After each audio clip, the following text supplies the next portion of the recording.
Alright, in this video I'll be showing 50 plus terms that every square oneer should know for the square one. Alright, first is the Vandenberg method, or the Lorentz Vandenberg method, or the LV method, whatever you want to call it. This is the standard method for solving the square one. So first is CS, or cube shape, where you solve the cube's shape, obviously, where it's pretty much a cube. This middle layer thing might be flipped, and that's totally fine. That still counts as cube shape being solved. Next, there's CO, where you solve the orientation of the corners. Something like this. So as you can see, the corners are oriented correctly. For EO, you have to orient the edges with an algorithm. So that EO alg orients all the edges. CP is corner permutation. So something like this. The corners are all permuted here, as you can see. So lastly is EP, or the edge permutation, where you solve the rest of the cube pretty much. Like that. And all the edges are permuted. Now onto some block building methods. First off is Roux. All of them start with CS, so I'm not going to do that. But next would be first block, or FB. Like this. And next would be second block, or SB, which is something like this. So first block, second block. The next step would be solving the top corners. Next, you would have to solve the left and the right edge for the corners. Something like this. The left and the right being solved. And lastly, solve the middle layer stuff in one algorithm. There we go, now the cube's solved. Another block building method is LBL, so just like the other three, it's layer by layer. So first off, you have to solve the first layer.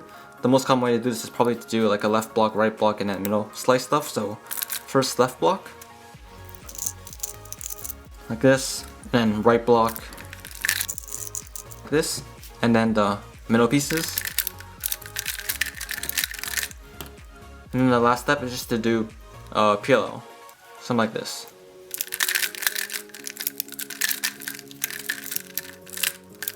And then the cube is solved. So lastly is the Lin method for block building. This is probably the most popular block building method, and other ones aren't actually that popular. Pretty much no one uses them, but this one is a bit more popular. So again, first thing is first block. Here we go. And then second block, which is here. Then you would put in one edge, which is fine here. And then we would solve the corners as well as put in the last edge. So we got the bottom layer solved, and we have all the corners on the top solved, and then last we do EPLO, which is just the final step. And then the cube is solved.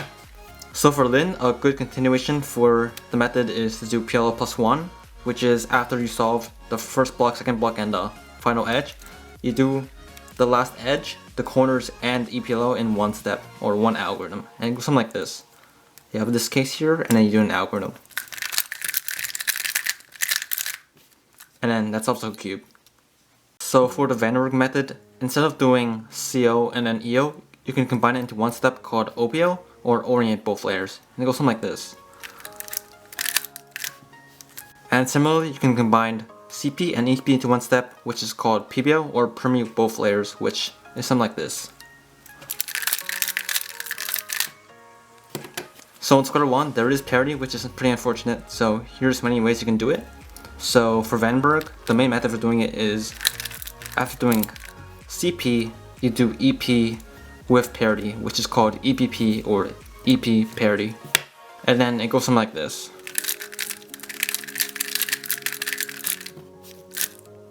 Next, there's CP parity, where during CP you detect if there's parity or not, and if there is parity, you do CP and parity in one algorithm.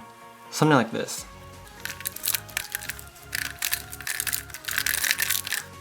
And then you just do EP from here. So the best way to avoid parity during square one is to do it during CS. So during inspection, you inspect the cube to determine if you have some kind of even or odd state, and depending on which state of parity you have, you do a certain alg that makes you not get parity at the end. So there's two main ways to detect which parity state you have during inspection. First is blind tracing, which is pretty similar to blind for other cubes like 3x3, in which you have some kind of reference scheme, and then you would track where pieces move, and then from how many counts you have from that, you can determine if you have even or odd. The other CSP method is KO CSP method, and this one is a bit more straightforward. You're not really blind tracing in this method, but there's 6 steps that you have to follow.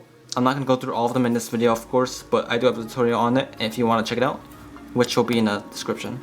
So the KO CSP method is a bit more recent than the other one, and it also is a bit more straightforward, so most people would probably prefer to do KO CSP, but the blind tracing one is also not too bad.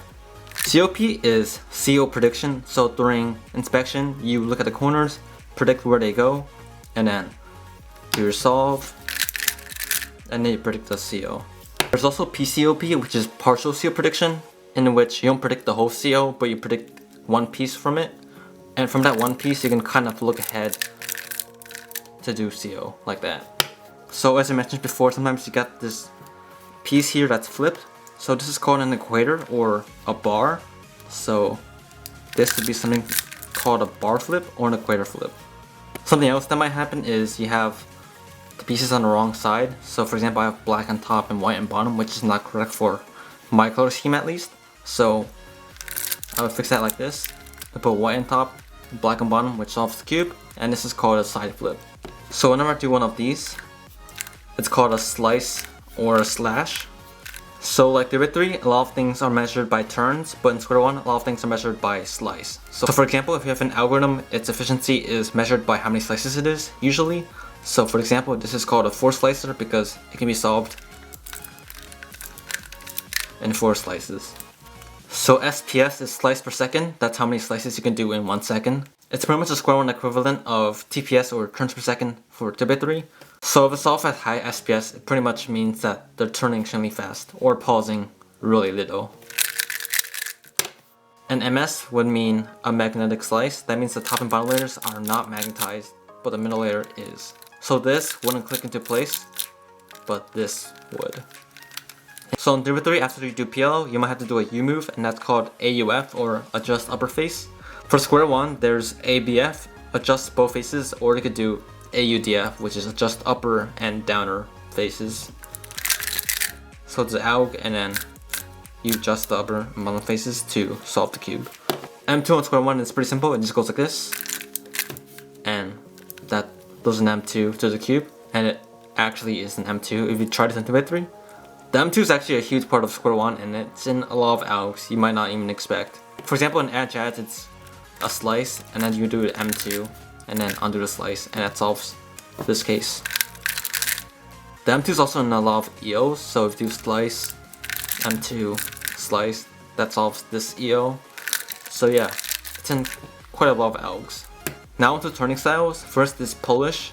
Polish is the older style of turning. This is mostly used on cubes that were not as good as these days.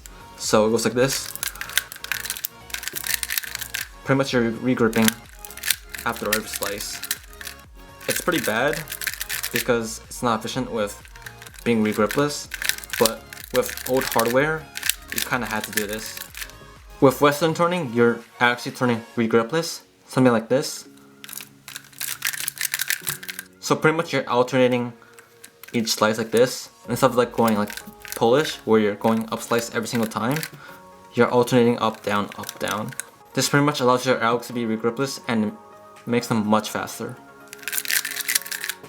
Alright, now to cube shape names. This is called star. It's all the corners in one face. This is square because it's just a square. This is kite. It's pretty much like square, but one edge is kind of moved to the other side. So that's kite. Here's barrel. This one's pretty simple. It's just 2 edges together, 2 corners together, 2 edges, 2 corners. So that's barrel. Scallop is when you have 4 edges together and 4 corners. 4 edges, 4 corners. Shield is like this, so you have like 2 edges, corner, 2 edges, and then the rest corners. Something like this. Here's mushroom, or it's also called muffin. You have 3 edges here and then 1 opposite from that. Like this. So next is this shape, where you have 3 and 1 next to it, like this. 3, 1. This case is called paw, I believe, but some people call it pawn. So it goes by both names, I believe. I think original was paw, but paw and pawn are known as this case pretty much. So here's fist, and fist is pretty much when you have 2 here and then an L kind of thing like this. So we have 2 and an L. It's a pretty awkward shape. Alright, to end this video off, I'll be showing the PBL names.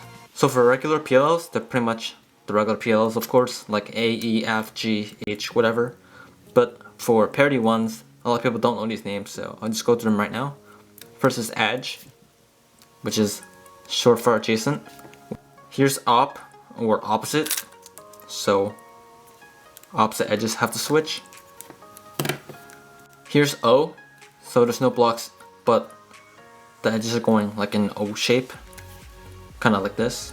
Here's W, another case of no blocks. It's pretty much a combination of like the H perm from here and then a Z perm from here. So yeah, pretty much no blocks, but has 2 opposite thingies, 2 non-opposite thingies, and all the corners are solved. Here's M, another case of no blocks. Kind of looks like an H perm from the front, but then the rest is no blocks. So it has this opposite thing and then no blocks everywhere else.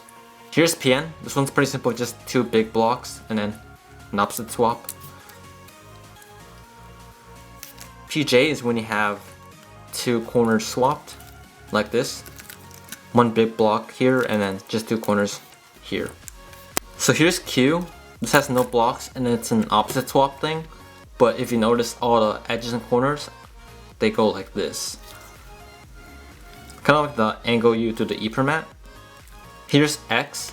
This one's pretty similar, except its corners are the same colors as the adjacent edges. Kind of like this, which is a bit different from Q. Here's K. It's like a J perm, but there's an add swap here in the back. Like that. Here's S. It's like an N perm, but you have an add swap here in the back. So just have these 2 blocks here. Here's B. It's also a J perm, but instead of an add swap, it's an op swap right here in the front. Here's D. It's also a J perm with an add swap in the back, but the way you differentiate it is you have the headlights here. This color is actually an opposite color from the headlights. So headlights and an opposite color here. Here's C. This one is kind of weird. There's no blocks anywhere, but there is headlights. So there's headlights, but other than that, there's no blocks anywhere. Finally, here's P. You have this big block here in the back, and then another block here in the front. So block in the back, and then a block in the front. That's P.